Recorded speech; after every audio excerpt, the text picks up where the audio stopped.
going on in your life before you stepped out of ministry? What was going on?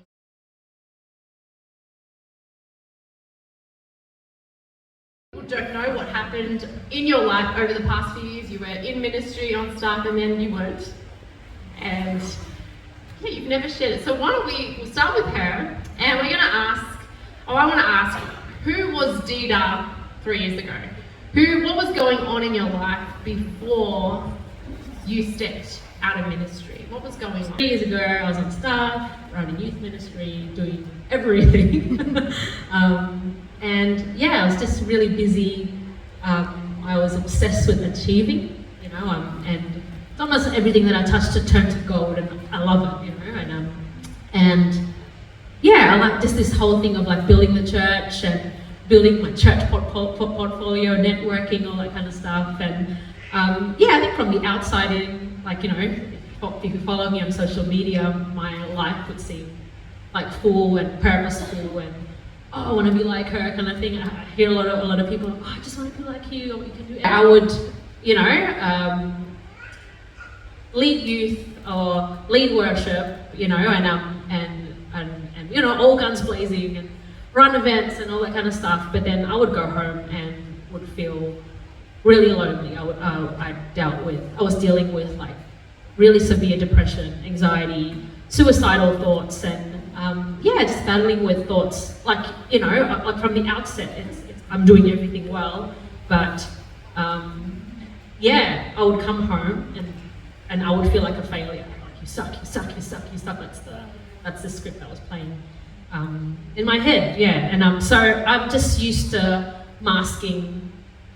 I don't want to deal with that, so I mask it with achieving a lot of things. Dita's gifted. Dita can unlock the service. Dita can bring down the house with like anointed worship and all that kind of stuff. And Dita can fill the youth ministry with 100+ people. And I love doing that. I was obsessed with that, and because then I don't have to deal with how I truly feel about myself. Wow. And that's like a trauma of rejection that I experienced as a child. And I guess that's what was going on in my life. Yeah. I think it was God working in my life. I'm not saying that the stuff that I did wasn't genuine, that I didn't love God, that I didn't love serving. I'm like be emotional, but I think they gave us tissues. They knew. I think we're just broken, And so what happened? The coping mechanism just didn't work anymore. The facade that you build just collapse. This beautiful picture that you paint on social media. Gosh, I work in social media, but I hate social media. It's just we just present our best self, and it's not true. And so it just took a moment, took a particular event to really cause me to self-implode, basically. And it just had a really severe meltdown, like breakdown. Yeah, and you couldn't function anymore. Yeah, couldn't go any further. When things started to crumble, and you weren't able to just even really. When things started to crumble, and you weren't able to just even really. You learn about bringing what was going on into the light. How did you do that?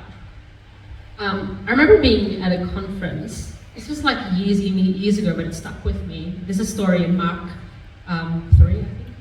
Yeah, Mark 3. There's a story of when Jesus healed men with the shriveled hand.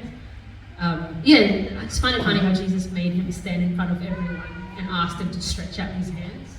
And I think my thing is like, I don't think God will not heal what you want revealed. So it came to a point where I had to tell the truth. I had to sit with my leaders, and I think it was the hardest thing. A little bit again, like what Alyssa shared, it's like it wasn't easy to do. It's like and you should do something, but the voice keeps saying just bury it under.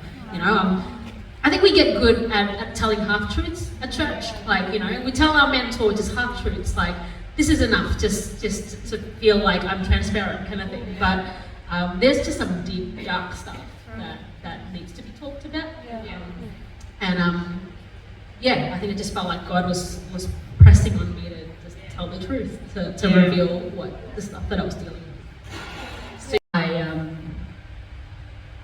I think the first step was I wrote it down. There was a draft on my phone, there was a draft on my laptop, there was a hand, like a draft on my journal. I just carried it with me like 3 months long. I remember I had a break from church, and then I think in one like God moment, I sat with 2 of my leaders and just tell the truth.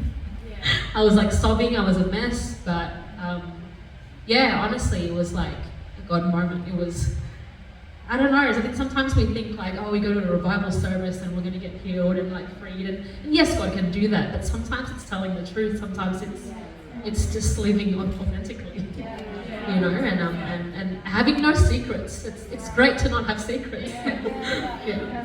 So good. And what did you learn about, I guess, the friends that you had at that time? Because it looked very different in 3 years ago to now. So when I finished up with ministry, like I didn't have planned what my next was going to be. So like my life became very quiet, from being busy all the time. Suddenly I'm just like on my own kind of thing, and it was my doing. Like the relationships was a lot of them were ministry based, like work based.